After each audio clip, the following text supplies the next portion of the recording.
I want to kick things off today with a stat that's probably going to sound familiar, maybe even a little annoying, but it's crucial. Oh, I think I know where you're going with this. Yeah. Depending on the study, something like 80, maybe even 90% of New Year's resolutions just fail. And they fail fast. They fail so fast. We're talking like by the third week of January, they're basically just a memory, a little guilt trip memory. Right. It's that annual cycle. You get all this enthusiasm and then boom, shame. We've all done it. We have. And the advice you always hear is always the same stuff. It's, you need more discipline. You just have to want it more. Grit and grind. Exactly. Just push through it. But the source we're digging into today argues that if you are relying on discipline, you've already lost. Yeah. That's a harsh truth.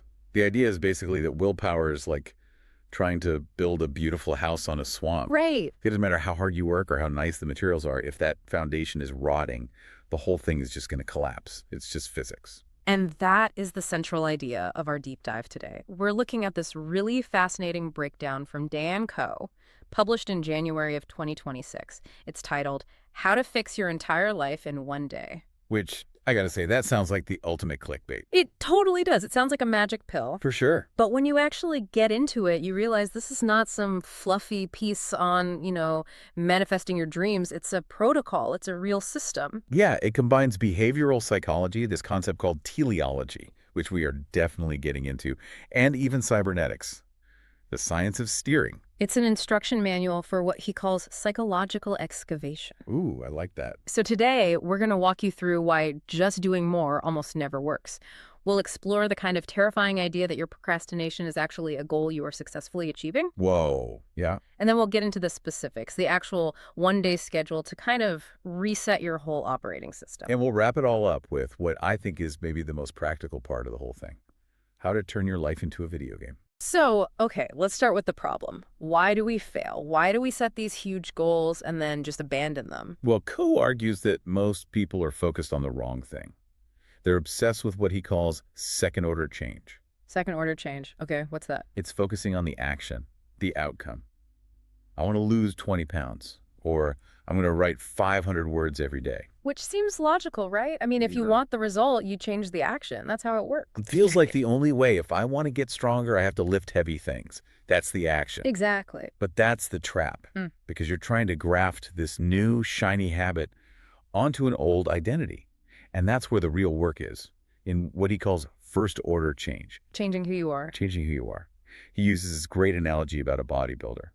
To the average person, a bodybuilder's life, it looks like torture. Oh, totally. The bland chicken, waking up at 5 a.m., all the heavy lifting, no partying. It looks like a grind. If I tried to live that life tomorrow, I'd be white-knuckling it. I'd use up all my willpower by like 9 a.m. Me too. But for the bodybuilder, it's not a grind. In fact, for them, eating a greasy pizza and skipping the gym, that would be the grind. It would feel wrong. Huh. So they'd have to use discipline not to go to the gym. Precisely. Because that's just who they are. The action isn't the point. It's just a symptom of the identity. Yes. And here's the line from the source that just floored me. You cannot have the outcome without the identity. Koe says if you want a specific outcome in life, you must have the lifestyle that creates that outcome long before you reach it. And that's the rotting foundation thing again. I think so many of us see the diet or the budget as like the price we have to pay. The punishment.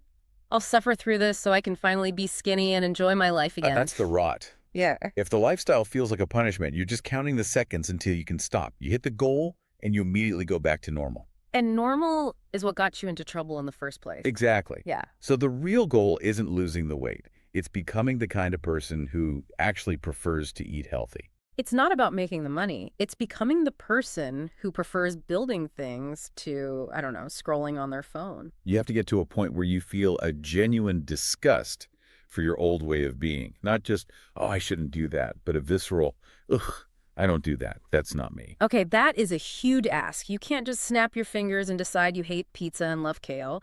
So how do we actually shift that deep identity? This brings us to a concept in the source that I found really challenging. It's called teleology. Yeah, this is heavy stuff, but it's the absolute key. It comes from Adlerian psychology. See, most of us operate on a cause and effect model, kind of a Freudian thing. Meaning what, exactly? Meaning we say things like, I am the way I am because of my past, you know? I have anxiety because my parents were critical. We feel like we're being pushed from behind by our history. It's the whole narrative of, I can't help it, this is just how I'm wired. Teleology just flips that on its head. It says, nope, all your behavior is goal-oriented. You're not pushed by the past, you are pulled by the future. Everything you do, even the self-destructive stuff, is to achieve some goal right now. Okay, wait. Let's really stress test this one. Because if I'm procrastinating on a huge project and I'm just sitting on a couch scrolling, feeling guilty, surely my goal isn't to be lazy and miserable. No, the goal isn't be miserable. The goal is probably something like avoid the potential pain of failing. Or protect my ego from being judged. Exactly. Or even just maintain comfort. In that moment, your brain decides that the safety of not trying is a much better goal than the risk of trying. So my behavior, the scrolling, is actually perfectly aligned with my real goal, which is safety. You're a success machine. You are successfully achieving your goal of avoiding pain. Wow, that's a total reframe. So my procrastination isn't a failure of my discipline, it's a success of my self-protection system. Yes. Koe uses the example of staying in a dead-end job. You complain about it, you tell everyone you hate it, but you're still there 5 years later. Why? The teleological answer would be, because on some level I have a goal to be predictable, and I value that more than the potential of something new. Bingo. Or maybe the goal is I want to keep my identity as a victim because it gets me sympathy. That is a really tough pill to swallow. Oh, for sure. But once you can accept that you are choosing your reality because it serves a hidden goal, suddenly you have the power to choose something different. It makes you the driver again. You can't just say, I'm lazy. You have to say, I am currently prioritizing safety over growth, which sounds way less permanent. And this is so important because Koe defines a goal as a lens of perception. This is why we literally don't see opportunities that are right in front of us. I loved this part. Explain the lens concept. Okay, so imagine you decide you want to buy a red Tesla. What happens the next day on your commute? Oh, you see red Teslas everywhere. It's like they just appeared out of nowhere. Right, they were always there, but your brain was filtering them out. They weren't relevant. The moment you set the goal, your brain starts highlighting them. Now apply that to your life. If your hidden goal is stay safe, your brain will highlight every risk, every danger, every reason not to act. You literally can't see the exit doors. You're blind to them because your goal is set to maintain the problem. Mm-hmm. And to change that lens, you have to understand the whole identity cycle. Okay, yeah, the source breaks this down. The anatomy of identity. Right. It goes, goal leads to perception. Perception leads to action. Action creates feedback. And that feedback, over and over, solidifies into your identity. And the final critical step in that cycle is defense. Yes, we defend our identities like our lives depend on it. To the ego, it is life. If you identify as the smart one and you hit a tough problem, you might just quit rather than risk looking stupid. You're defending the identity. Which is what keeps us stuck. We'd rather be consistently miserable than take a chance on being happy but uncertain. That's it in a nutshell. So how do we break out of this loop? The source moves to a solution that sounds really technical, but it's an ancient principle, cybernetics. Yeah, it sounds complicated, but cybernetics just comes from a Greek word meaning to steer. It's the study of how systems achieve goals. There's a quote here from Naval Ravikant that just sets this up perfectly.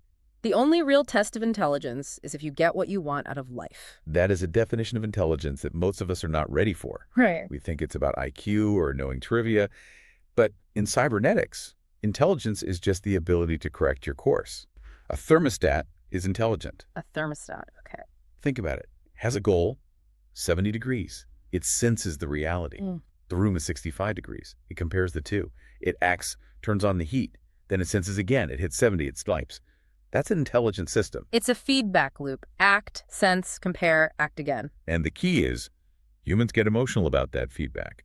A thermostat doesn't sense it's too cold and go, oh my God, I'm such a failure. I'll never be 70 degrees. My father was a broken thermostat, so this is just my destiny. Exactly. It just acts. Koe says we need to look at our lives like that. Yeah. Failure is just data. Your business fails. That's not a moral judgment. It's just information. Input A did not produce output B. So true intelligence is just looking at the data without all the drama and saying, okay, let's try input C. Yes. You're a system. If it's not working, you don't shame the system. You just adjust the parameters. You steer. All right, so we've got the theory. Shift the identity, find the hidden goals, steer the ship. But how do we actually do it? This is where Koe lays out his one-day protocol. And he's really clear that you have to do this when you are just completely fed up. You have to hit a point of dissonance. If you're comfortable, this won't stick. You need to be disgusted with the current situation to generate the energy for change. Totally. He breaks the day into 3 parts. Let's start with the morning, which he calls psychological excavation. This begins with the anti-vision. Most self-help is about visualizing your dream life, right? The beach, the money. Yeah, the vision board stuff. Koe wants you to do the opposite. Visualize your average Tuesday in 5 years if nothing changes. Ugh, that's bleak. It's supposed to be, he says, get really sensory with it. Where do you wake up? How does your body feel? Is your back stiff? What are people saying about you? Are you still having that same old fight? It's designed to scare you. We are biologically wired to be more motivated by avoiding pain than gaining pleasure. So you need that terror to actually push you to do something different. Okay, the next step in the morning, the complaint audit. This is brilliant. You write down the 3 things you complain about the most. I'm always broke. I'm so tired. My boss is terrible. And then you ask the killer question. What would someone watching my behavior conclude I actually want? Oh, man. So if I complain about being broke, but I spend my free time watching TV and ordering takeout? An objective observer would say your real goal is comfort. You want comfort more than you want money. That's the excavation. You're digging up those hidden goals. You realize you're not a victim. You're a willing participant in the goal of comfort. It puts all the responsibility right back on you. Okay, so morning is about facing reality. Then comes part 2 for the rest of the day. Interrupting autopilot. Yeah, most of us just run on scripts all day. We're in a trance. The goal here is to break that trance. He suggests setting alarms on your phone to go off every couple of hours. And when an alarm goes off, you have to answer a specific question. Right. Questions like, what am I avoiding right now? Or am I moving toward my anti-vision or my vision? The one that really hit me was, what is the most important thing I am pretending isn't important? Oof, yeah. That one cuts deep. It almost always points to the one thing you are terrified of doing. The conversation you haven't had. The email you haven't sent. The alarms force you to be conscious of your choices all day long. So you've excavated the rot, you've spent the day waking up, now it's evening. Synthesis, this is where you build the new system. First step, name the enemy. And it's not your boss or the economy, it's the internal pattern. You give it a name. My enemy is the pattern of seeking safety. Then you set what Koe calls lenses. This replaces normal goals. So instead of, I want to make $100K, you set a 1-year lens. And the question for that is, what must be true in 1 year for me to know this old pattern is broken? It's about changing the machine, not just hitting a number. Then you have a 1-month lens. What makes that 1-year lens possible? And then finally, the daily lens. And this is the most important part, I think. It is. The question is, what are 2 or 3 actions the new identity would simply do? Not force themselves to do. Just do. A writer writes, that's the daily lens. A healthy person eats well. That's the input for that system. It's not a struggle. It's just what that identity does. To bring it all home, Koe uses a framework that actually makes this feel, well, fun. Gamification. This is my favorite part. We all know how addictive video games are, how they get you into that flow state. And it's because they have clear goals, instant feedback, and they get progressively harder. So how do you put that on top of a messy, complicated life? You build a structure. Your vision is how you win the game. Your anti-vision is game over. That's what's at stake. And your 1-year goal. That's the mission. The 1-month project. That's the boss fight. I just love this framing. That terrifying project you've been avoiding isn't a chore. It's a boss fight. You got to level up your skills, get some resources, some loot, and then go defeat it to unlock the next level. It totally changes the energy. It moves from anxiety to adrenaline. You stop thinking, I hope I don't fail, and start thinking, how do I beat this thing? And your daily actions are just quests. You grind the quest to get the experience points you need to take on the boss. It's so simple, but it tricks your brain into getting engaged. But every game needs rules. Koe calls them constraints. This is so important. A game without rules is just chaos. In life, these are your non-negotiables. I will not check email before 10 a.m. I will not sacrifice sleep for work. I will not miss dinner with my family. Exactly. And those constraints actually create freedom. They remove decision fatigue. You don't have to decide if you should check email. The rules of the game say no. And Koe says when you do all this, you create a kind of force field around your mind. Distractions aren't even tempting anymore. Totally. If you're in the middle of a huge boss fight in a video game, You're not stopping to check Instagram. You're locked in. And that's the state we're trying to get to, where the doing becomes effortless because you're just playing the game. The bodybuilder is playing their game. The entrepreneur is playing theirs. The struggle just evaporates when the identity finally aligns with the action. It's a fundamental shift. You stop trying to manage your willpower and you start rewriting your source code. And you realize that that rotting foundation, that old identity that's just looking for safety, is the only thing holding you back. You replace the foundation, you can build anything you want. So here's the takeaway for you listening today. If you are sick of that annual cycle of setting goals and failing, just stop making resolutions. Don't try to build a mansion on a swamp. Take one full day, do the excavation, stare that average Tuesday in 5 years right in the face and let it scare you. And then treat your life with the same intelligence as a thermostat. Just steer the ship. When you drift off course, don't have a meltdown. Just correct. I want to leave it with one final question to think about. It's a bit of a mind bender. If you had to live today, the last 12 hours, with the exact actions you just took on repeat for the next 10 years, would that be a tragedy or a triumph? And if the answer is tragedy, what boss fight do you need to schedule for next month to change the whole story? That's our deep dive. Thanks for listening. Now go play the game.